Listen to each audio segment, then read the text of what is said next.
একটা টুইট করে রদ দেখা আর কলা বেচা দুটোই এখন একসাথে করে ফেলেছেন জয়সা। 29শে July team India second time world cup জেতার পর রাতে ঠিকঠাক ঘুম হচ্ছিল না বাবা আর ছেলের। গতকাল জয়সা এমন একটা টুইট করেছে আর সেটা দেখে বাপ ব্যাটার তো পুরো রাতের ঘুম একদমই উড়ে গেছে। ভারতের ডান দিক আর বাম দিক দুটো প্রতিবেশী দেশ, দুই দিকেই চলছে এখন হাহাকার, আর্তনাদ।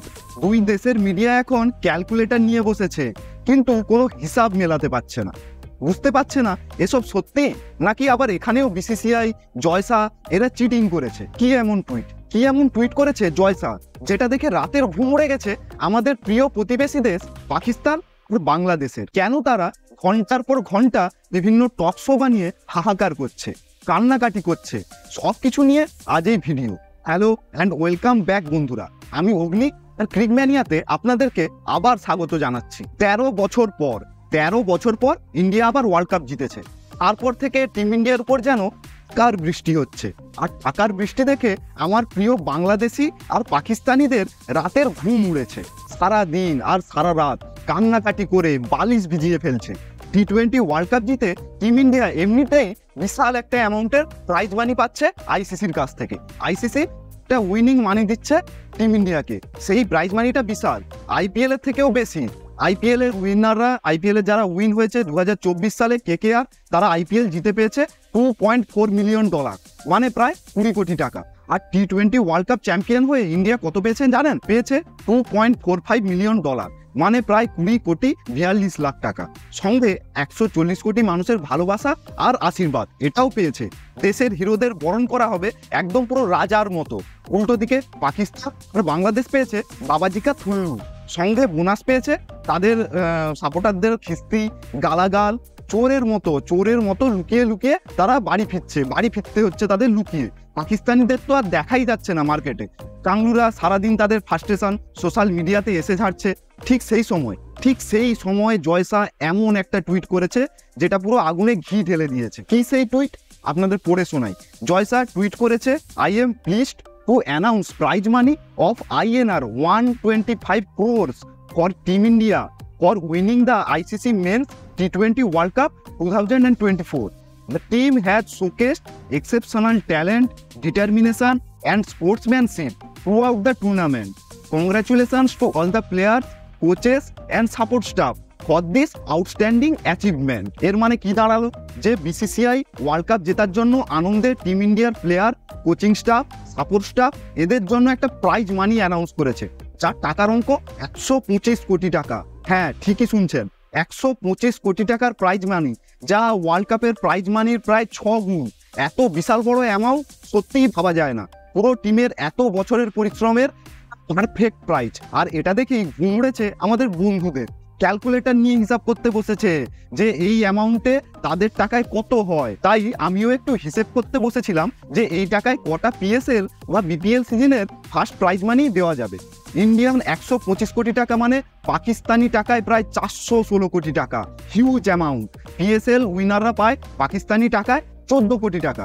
সো এই টাকায় তাদের প্রায় 30 বছরের পিএসএল সিজনের চ্যাম্পিয়ন যারা হবে তাদের প্রাইজ মানি দিয়ে দেওয়া যাবে। এবার আসি বাংলাদেশের কথায়, তাদের অবস্থা আরো খারাপ। 125 কোটি টাকা মানে বাংলাদেশি টাকায় প্রায় 176 কোটি টাকা। বিপিএল উইনাররা বাংলাদেশি টাকায় কত টাকা পায়? প্রায় 2 কোটি টাকা পায়।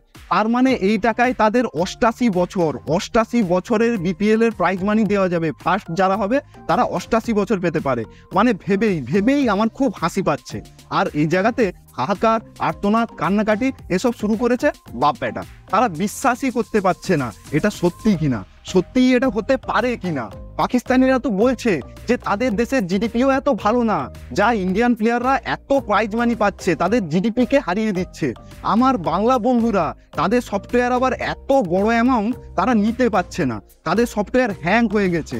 কে বাবা বানাবে, কে ছেলে, কোথায় টাকা, কি করে আসছে? লিটন, সৌম্য, শান্ত, 125 কোটি, ওয়ার্ল্ড কাপ সব একদম ঘেটে জগা খিচুড়ি হয়ে গেছে।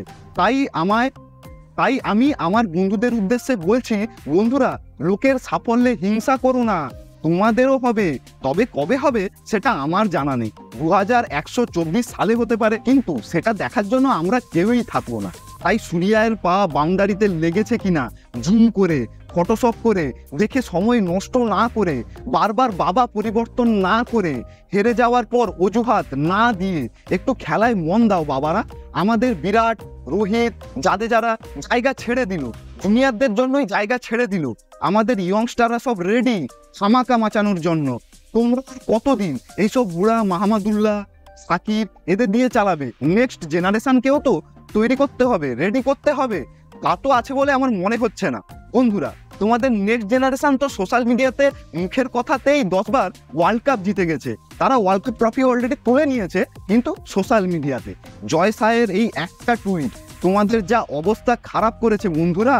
আমার তোমাদের জন্য কষ্টে দুঃখে হাসি পাচ্ছে, হাসি। সবশেষে থ্যাংক ইউ জয় শাহকে, জবে থেকে দায়িত্বে এসেছেন অ্যাজ আ বোর্ড কর্তা, দারুণ দারুণ কাজ করছে।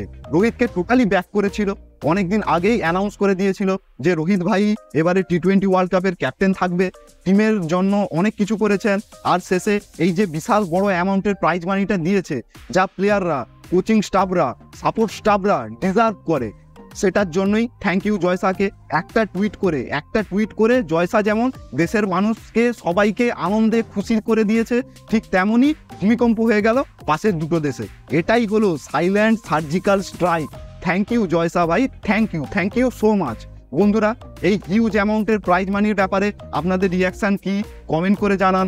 ভিডিও ভালো লাগলে লাইক শেয়ার করুন, ক্রিকেট ভালোবাসলে চ্যানেলটা সাবস্ক্রাইব করুন।